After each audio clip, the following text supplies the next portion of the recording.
Okay, this is the interior plumbing and appliances video. And this is the front, maybe the guest bedroom because it's mother-in-law bedroom because it's got a bathroom attached to it. Besides the primary, that's the only one. This home has 3 bathrooms. We've got a bathroom over here. It goes to these 2 bedrooms. And then we've got this bedroom has its own bathroom. And so it's a guest bedroom. It's the house faces north, so it would be the southwest bedroom, bathroom. And we're coming on along in here. And, oh, plumbing. Hots on the left, colds on the right. Boring. That black piping right there, that's your primary drain line for your air conditioning system, for your cooling system. And you want it to be in this I'm making this up. You want it to be in this bathrooms because it sometimes makes a gurgling noise, and you don't want your guests to be too comfortable because then they'll stay. Okay, all the commodes, everything's supposed to go down, goes down. Bye, Timmy. These are cool. I've got one in my house. I just can't. It's like those banks. I don't know how old you are, but you know, if you're of a certain age and you know you went to souvenir shops at the Galveston Beach and they had banks and the hand would come out and snatch the money. But anyway, hots on the left, colds on the right. Stopper works. It's all fine. The niche is supposed to have a pitch in it. That's quite a drastic pitch, though. But the reason why the pitch is there is so that water doesn't collect on there and migrate into the wall, and it's easier to clean. But that is something of a pitch. And you do want some pitch on your niche, but I don't know how much pitch on your niche is your glitch. I just made that rhyme up. Because this is the second to last video. In here, close to the garage car door entry, which, by the way, the gasket's torn underneath there. Our closed drawer length is not labeled. It's 4-prong electric. This is not GFCI protected. Okay, hots on the left, colds on the right. I guess this is GFCI protected. I have not put a camera up there, but I'm going to do that. I just kind of remind myself. That's why I like to bring my clients along.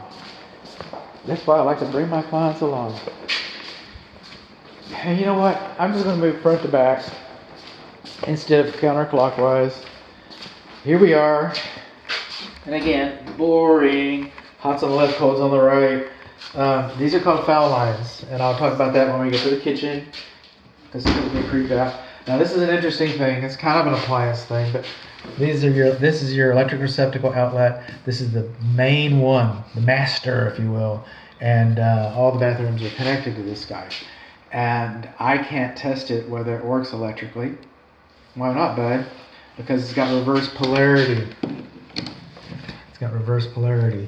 So it will not, because the polarity is reversed, the GFCI will not work. So there's that, okay? Again, everything's supposed to go down, goes down.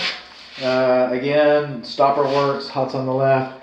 We got a lot of pitch on our niche, okay? So that's between you and the builder about your niche tolerances.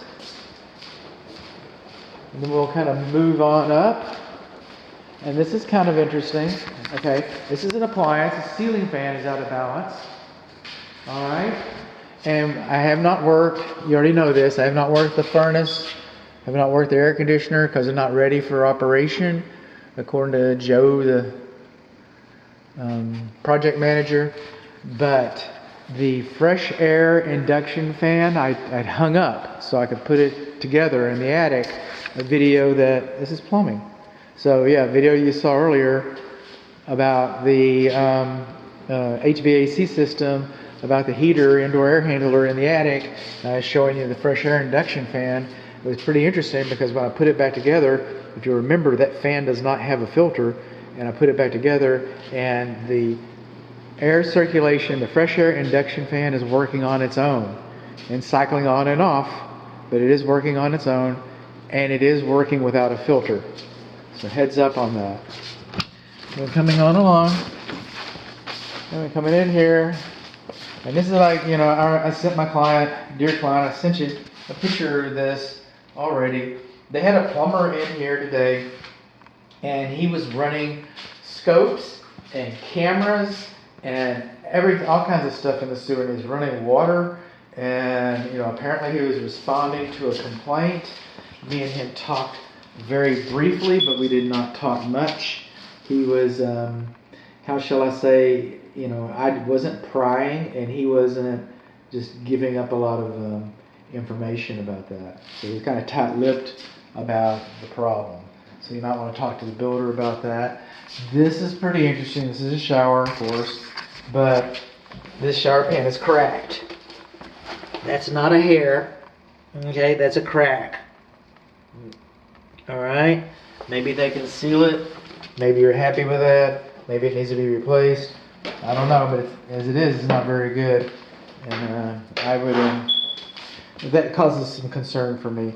Our tub stopper is missing, but that's the least problem you have with this tub here. And I'm not going to run any water on that one. Again, the commodes, they work. They're fine. Coming on along. Boring. But we got sticks. Look at those sticks. See those little drywall screws? That's what's holding your sink up. Just saying. I'll talk about it when we get to the kitchen. Oh, more sticks. This is a tempering valve. Okay? Some people call it a dilution valve. And you can adjust the temperature. You can't add temperature that you don't have, but you can turn it down, you can turn the mix down. And basically, this guy's purpose in life is so that you don't get scalded. Okay, so it's to keep you from getting scalded in the bathroom and the shower. And I don't know how they work exactly. I mean, the concept is, I get mixing water. You take some little cold water and put it with the hot water. It's not as hot anymore. I figured that part out. All right, but what I haven't figured out is, does it and how does it, if it does, work throughout the entire home? How does it do that? Okay. Kitchen sink, hot's on the left, cold's on the right, and we're on the sink, so we'll just move into some appliances here. We've got stoppers. Do we have any stoppers? Look at that rat's nest. Oh, here's a warranty card. I wonder what the model number is. Good luck if you need this. All right? Well, thank you, Mr. Builder. It could be a little more better arranged. But that's not what we're looking for. We're looking for stoppers. Got a stopper around here. Calling all stoppers.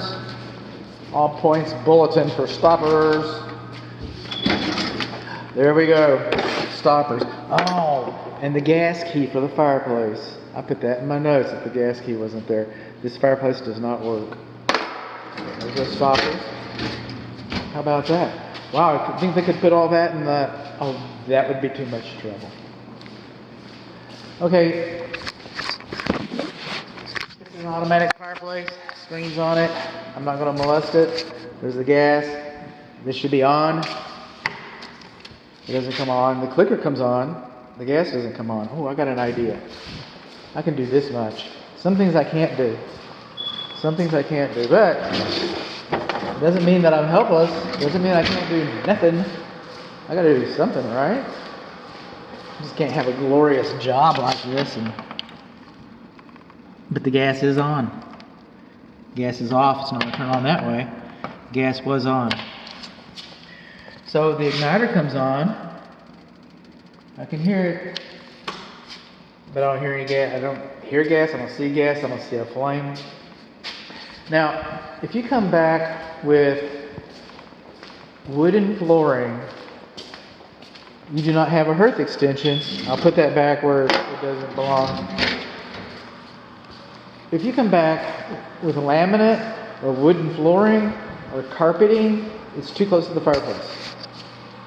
And the manufacturer specification supersedes code. So if the manufacturer says that a hearth extension is not required, then that supersedes code. If it's UL listed or Underwriters Laboratory or ASTM, American Standards, Practice and Measurements. Okay, if one of those two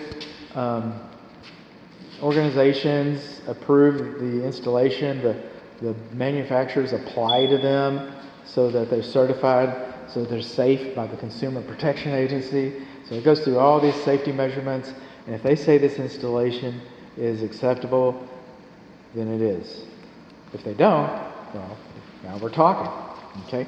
But, and you're going to hate this, but there should at least be a pattern in front of this, because this is ceramic floor tile. So you can say, well, this whole floor is the hearth extension. None of this is going to catch on fire.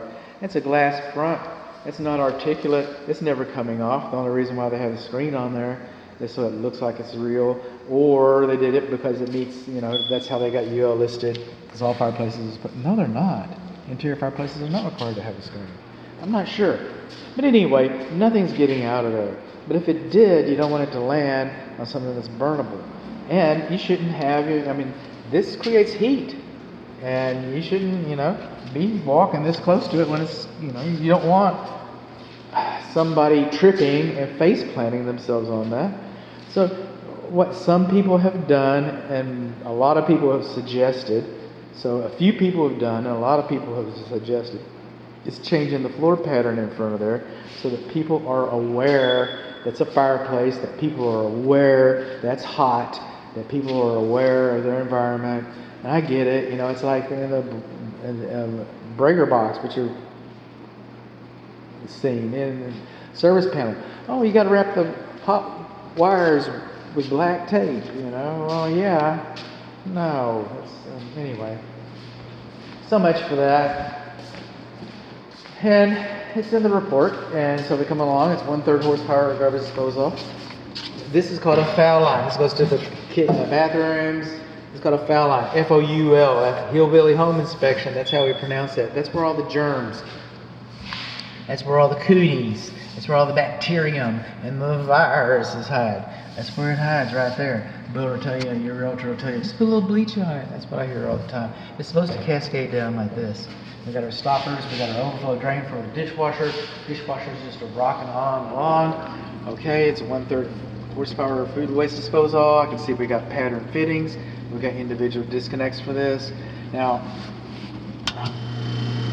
you're not supposed, by code, you're not supposed to have a switch that's not within sight of the food waste disposal when you're operating. That's what code says. But the UL listing, right? Right there. Okay? Our, what is it? UL listing? What listing are you? Oh, that'd be interesting for me to. The manufacturer specification. UL listing. Okay. They say as long as it's not a 1 horsepower or larger, you can put the switch underneath here. 5/8, 3/4, 1/2, okay, 1/4, 1/3, all those can fit underneath here. 1 horsepower or more, you can no longer put the switch underneath here. So if you upgrade this to a 1 horsepower food waste disposal, then the switch would no longer be acceptable. However, the manufacturer, UL, their instructions, they say not a rocker switch. It needs to be one of those antique old on and off switches. It says on and off. It's supposed to have one of those. You could probably meet the intent of the code with a marker, put some big old ugly marks up here that says, you know, on and off. If you did that, that would be okay. Isn't that weird? Okay. So, speaking of foul lines, okay, so we got foul lines here where it doesn't cascade down like that. Now underneath here, we got sticks. We got sticks holding our sinks up with drywall screws. Drywall screws are brittle. Drywall screws rust. Drywall screws break. You might not ever have a problem with it. I see these in just about, but not all new construction. Because what about the manufacturer specifications? Remember, we're talking about the fireplace over there, and the manufacturer has this to say and that to say. The manufacturer, this sink came with clips, came with a bag of clips. You're supposed to drill little holes in here, and the clips grab the edge of the sink, and they're supposed to drill right up inside of here, and it's supposed to hold the sink in place. And I don't know where those bags, I have found in 26 years, I've found 3 bags of clips. And in 26 years, I found about 3 sinks that were installed properly, not including mine. Mine was installed properly. All right, so I'm told to pull my pants up. The oven's not on because it won't fit, because there's a gas line back there, so it's not there and you can't turn it on, so I don't. I can't turn the cooktop on. All right, I mean, it comes on, but the gas isn't on to the cooktop. Well, I hear gas. And a sparker. Is it gonna make a liar out of me? Come on. There we go. What? This hadn't run in a while. Look at there. Okay, so the cooktop does work. The whole report doesn't have to be negative. Alright. So we're coming down here. And this is the gas stop for the cooktop. Alright. But you know what we're not seeing? And I can't get behind the oven, but you should be able to see it. We do not have a sediment trap. If you have a permanent gas oven, if you have a permanent cooktop, you're supposed to have a sediment trap for the gas like you have on the water heaters. You're going to see a water heater video here pretty soon where I show you the sediment trap. Your furnace has a sediment trap. If this is a freestanding range, a sediment trap's not required, but that's not what this is. Your fireplace, a sediment trap is not required, but that's not what this is. What are you? Are you electric? I'm sure you are. Okay. But that's what we got there. Oh, and we got a word from our sponsors. There you go. Don't forget Mr. Risk with the blue light. What does that blue light mean? Isn't that weird? It only does it on spam calls. Are they looking at us? Is that what they're doing? Are they spying on us? It's the weirdest thing. Swiped? I'm not swiping nothing. What does that blue light mean? I googled it. I couldn't find out. They said different lights for different things. Okay. Now, this is the combination vent fan and microwave. So let's go with vent fan first. And the vent fan, okay, it goes to the exterior, and they got all this like metal flashing tape, metal duct tape. That is not a fire blocking plate. They kind of shape it like a fire blocking plate. It's a pretend fire blocking plate. No, it's not a fire blocking plate. You're supposed to have a fire blocking plate up there. We don't have one. Fire blocking plate's not there. Okay, so we come on along here, and according to code, the corner of this is not supposed to be closer to this than 24 inches. It's supposed to be closer to 24 inches. What we got here? We want to know. And by the way, that flame wasn't coming out very fast, I don't think. You know? I'll look at that again. Wow, a lot less than 24 inches, only 20 inches. Wonder how close it is to the corner. Because the manufacturer specifications. Okay, so we got 35 inches to the corner up here. What supersedes code? The UL listing. That's what it does. So what does the manufacturer say? Well, let's just dig through here. Microwave oven, important safety instructions. Right on top, how about that? Those aren't installation instructions. Really? Garage door opener, there you go, from the builder's stores.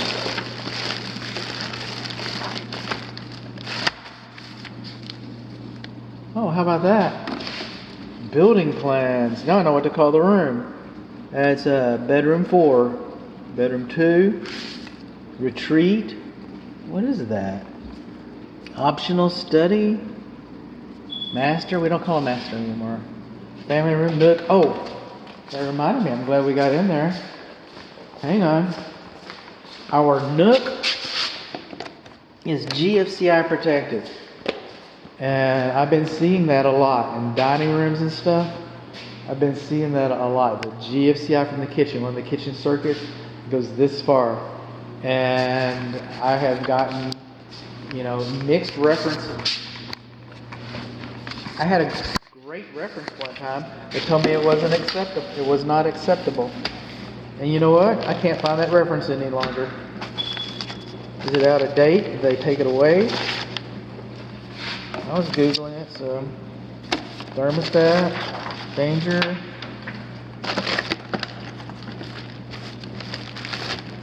Cascade, GE appliances, built-in electric wall oven, dishwasher. Come on, guys. Installation of cooktops. We don't have them. Inspection agreement. All these cards, see how they filled them all out nice for you? You know, if you buy a little Geo, you'll have like 2 manuals inside a nice little vinyl, linoleum, vinyl, nylon case, and a zipper, and the salesman's business card in it. They'll have all that for you. And this house probably costs more than a little Ford Geo. I think it's Ford Chevy Geo or whatever. Okay, I don't have any installation instructions. Lots of stuff. Maybe they can show you. Until I have the installation instructions, this is too close. This is too close. And the microwave works. You know how I know? Because it's got all these crumbs in there. Nice new house like that. But I've also got this wet rag. All right? And then I got my magic lights. How did you get those, bud? Well, I was the smartest kid in the room. And I want them, you know, because for that reason. And these lights are supposed to blink on and off because it's the way it's supposed to work. So come over here. Texas Real Estate Commission says I gotta heat a container of water. Well, I've got this, and this is a container of water. And so we're gonna cook time, do about 13 seconds, and hit start, and let her rip. Well, it's making some racket, isn't it? Now you might as well just turn the video off right now. So only gonna be anticlimactic after that. Those lights prove to us that this is working. This is how I know. Hot, hot, hot. Okay. Goes in there with the foul line, the 1/3 horsepower with the rocker switch underneath there. The dishwasher's working. Okay.